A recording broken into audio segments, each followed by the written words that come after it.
우리 모두 함께 귀신 쫓고 말씀을 같이 한번 보도록 하겠습니다. 내가 나사렛 예수의 명하노니 더러운 귀신아 가라 가라 가라 가라 가라 가라 가라 가라. 간 걸 믿는 분들만 하나님께 영광의 박수를 돌리겠습니다. 자, 오늘은 5월 18일 사무엘상 9장과 10장에 걸쳐서 함께 보도록 하시겠습니다. 사무엘상 9장 25절에서 10장 16절 말씀입니다. 그들이 산당에서 내려 성읍에 들어가는 사무엘이 사울과 함께 지붕에서 담화하고 그들이 일찍 일어날새 동틀 때쯤이라 사무엘이 지붕에서 사울을 불러 이르되 일어나라 내가 너를 보내리라 하매 사울이 일어나고 그 두 사람 사울과 사무엘이 함께 밖으로 나가서 성읍 끝에 이름에 사무엘이 사울에게 이르되 사환에게 우리를 앞서게 하라 하니라. 사환이 앞서감으로 또 이르되 너는 이제 잠깐 서 있으라 내가 하나님의 말씀을 내게 들려주리라 하더라. 이에 사무엘이 기름병을 가져다가 사울의 머리에 붓고 입맞추며 이르되 여호와께서 내게 기름을 부으사 그의 기업의 지도자로 삼지 아니하셨느냐. 내가 오늘 나를 떠나가다가 베냐민 경계의 셀사에 있는 라헬의 묘실 곁에서 두 사람을 만나리니 그들이 내게 이르기를 내가 찾으러 갔던 암나기들을 찾은지라. 내 아버지가 암나기들의 염려는 놓았으나 너희로 말미암아 걱정하여 이르되 내 아들을 위하여 어찌하리요 하더라 할 것이요.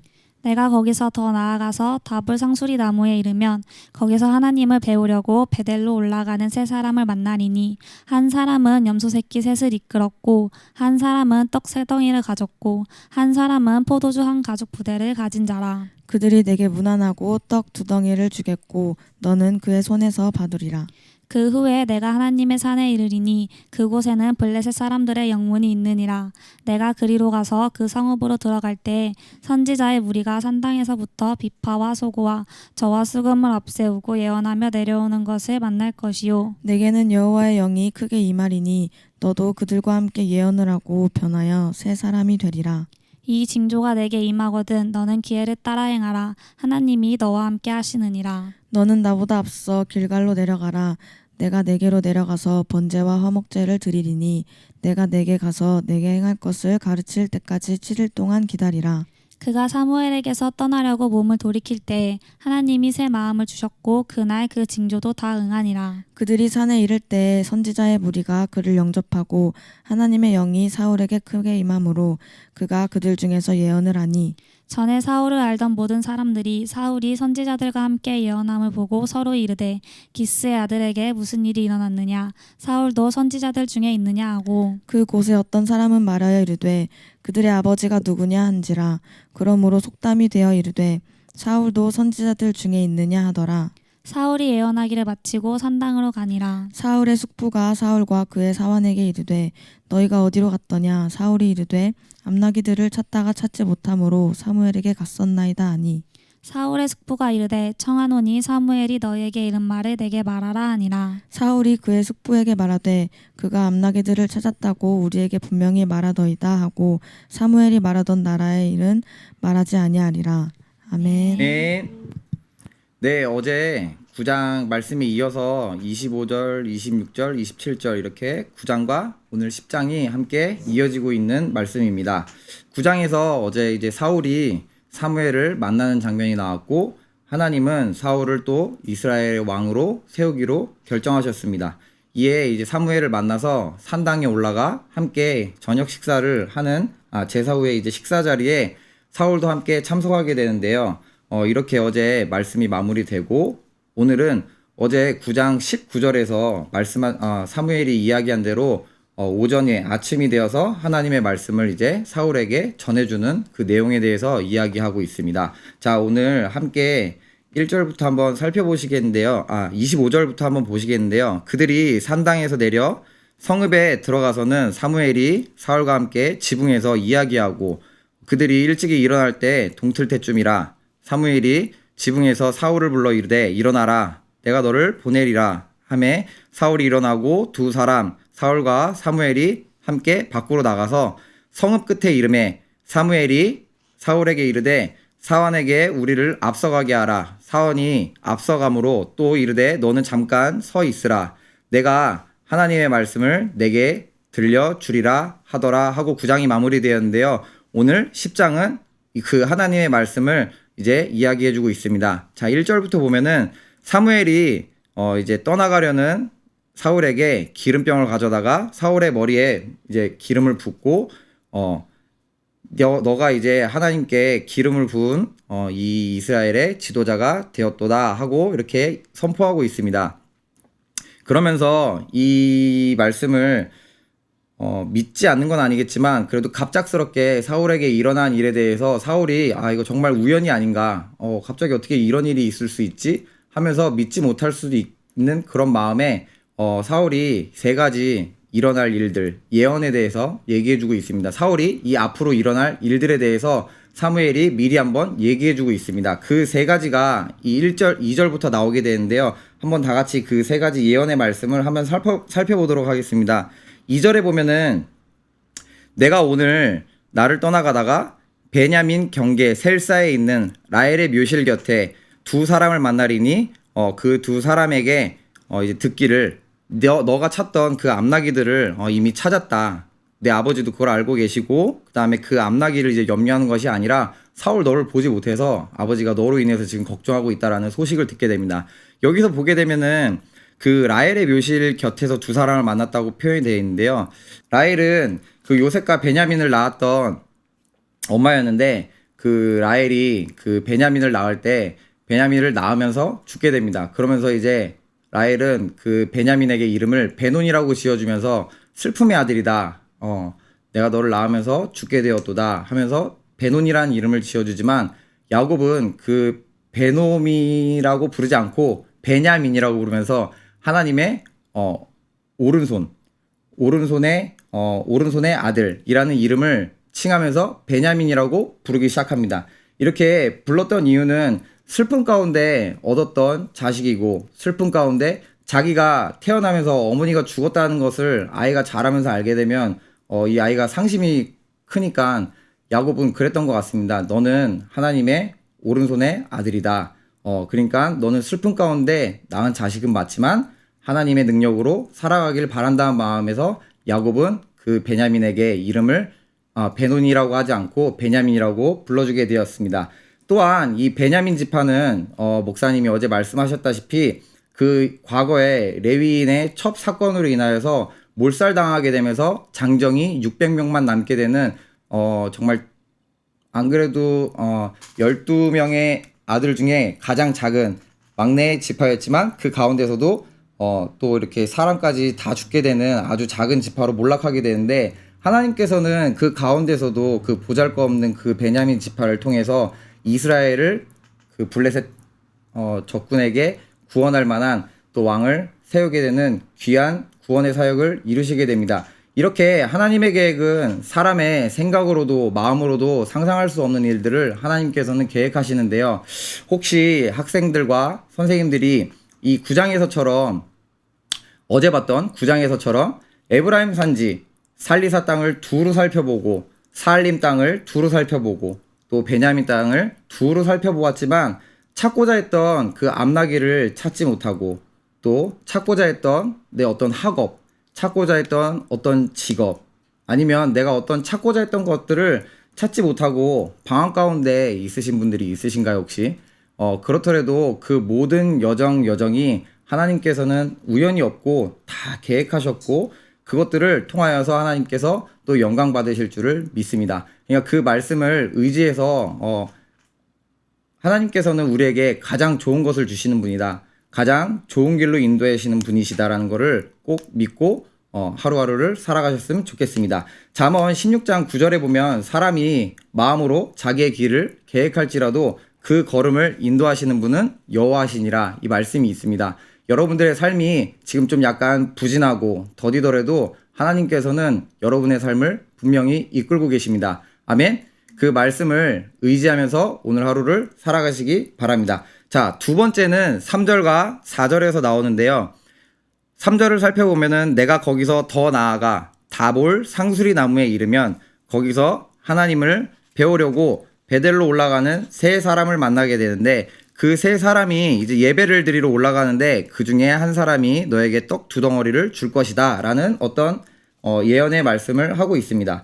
근데 상수리 나무, 예전에 그 창세기 때 보면은 베델과 상수리 나무, 그 야곱이 디나 사건으로 인해서 그 가족들의 어떤 아픔들을 다 하나님께 이제 돌이키기 위해서 상수리 나무 밑에 그 모든 우상들을 다 묻어버리고 하나님만을 향한 사랑을 다짐했던 곳이 베델이었습니다. 또한 아브라함도 하나님의 말씀을 따라서 가나안 땅에 들어가서 하나님께 제사를 처음 드렸던 곳이 또한 베델이었습니다. 이 베델은 이렇게 예배를 드리는 어떤 상징적인 장소로 많이 나오고 있고, 또 하나님이 야곱을 이스라엘이라는 이름을 주신 장소이기도 한 축복의 장소였습니다.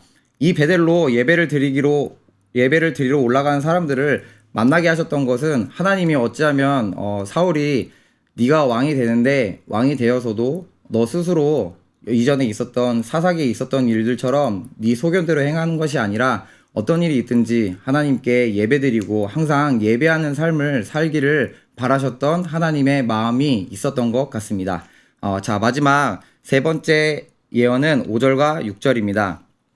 그 이후에 내가 하나님의 산에 이르리니 그곳에는 블레셋 사람들의 영문이 있는지라. 하나님의 산이었는데 블레셋 사람들의 어떤 진이 있었던 것입니다.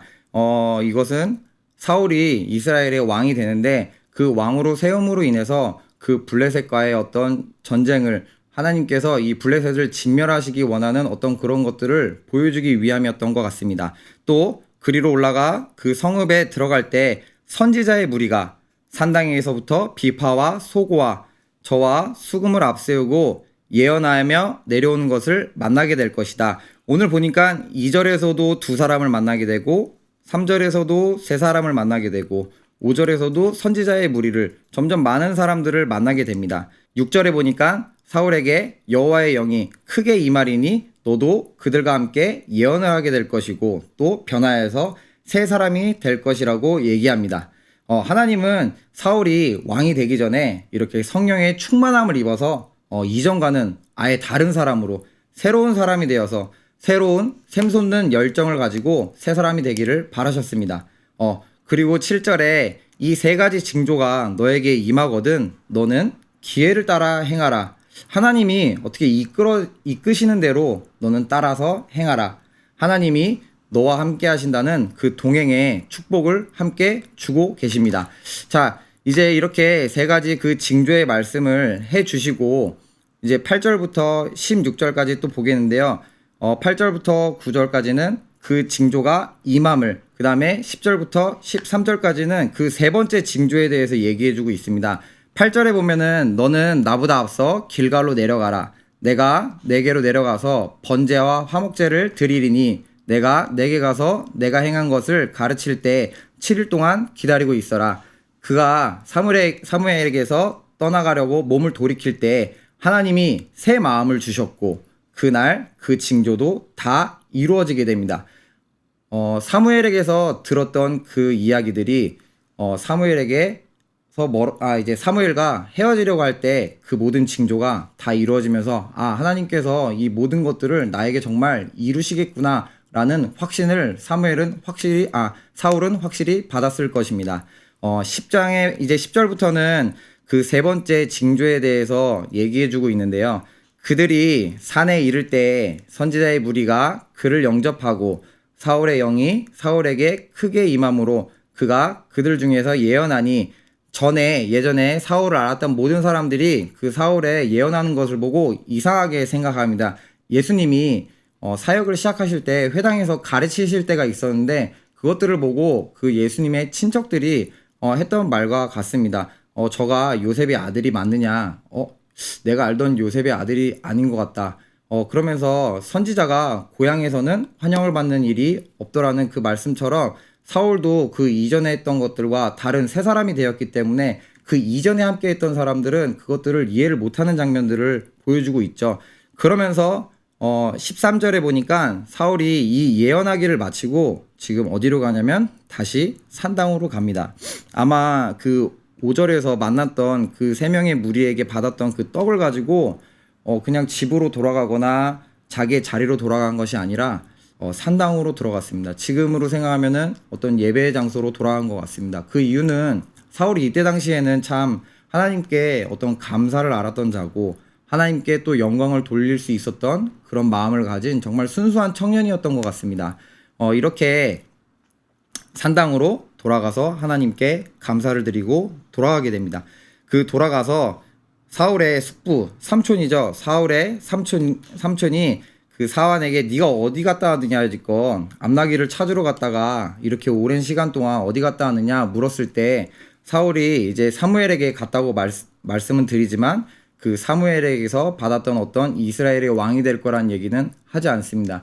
이처럼 사울이 또 침착하게 자기가 해야 될 말과 하지 말아야 될 말들을 잘 구분해서 할 수 있었던 그런 침착한 모습을 또 찾아볼 수 있습니다. 9장 10장을 통해서 제가 이제 사울을 보니까 9장에서도 보면 사울은 참 아버지 말씀에 순종할 줄 알았던 사람이었던 것 같고, 왜냐하면 그 좀 유력한 집안이라고 그랬는데 그 암나귀 하나 없어졌다고 해서 아버지께서 아들에게 암나귀를 찾으러 가라고 했는데 아무 말 없이 순순히 찾으러 갔고, 또 여기저기 두루두루 다니며 그 암나귀를 찾는 아버지께 순종된 모습을 볼 수 있었고, 하나님께 또 예물을 갖춰서 나가야 된다라는 선지자에게 예물을 갖춰 나가야 된다라는 어떤 기본적인 예의와 예절도 가지고 있었던 사람이었습니다. 심지어 베냐민 지파, 자기는 가장 작은 지파에 있었고 가장 작은 자인데 그런 자를 통해서 어떻게 하나님께서 이 이스라엘을 구원할 만한 왕을 세우실 수 있겠습니까? 하며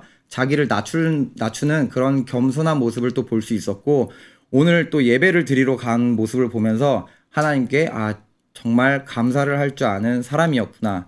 또 7일 동안 기다리고 있으라는 그 말씀을 순종하면서 그 숙부에게, 그 삼촌에게 그 사울이 나에게 얘기했던 어떤 귀한 일들을 얘기하지 않는 그런 침착함과 주의 종에게 순종할 수 있는 마음들을 볼 수 있었습니다. 하나님은 이렇게 지금도 하나님께 순종할 사람, 하나님의 종에게 순종할 수 있는 사람, 또 가까운 부모님께 순종할 수 있는 그 사람 한 명 한 명을 찾고 계십니다. 이후에 사울이 어떻게 될지는 지켜봐야 되겠지만 오늘 살펴본 사울의 모습처럼 늘 하나님께 우리 모두가 주목받는 학생들과 선생님들이 되기를 예수님의 이름으로 축복합니다. 오늘 말씀 이렇게 마치겠습니다. 자, 다 같이 구호 외치고 오늘 PT를 마치도록 하겠습니다. 구호 준비, 런앤 플레이. 구호 시작. 이대로는 안 된다. 일어나 빛을 발하자.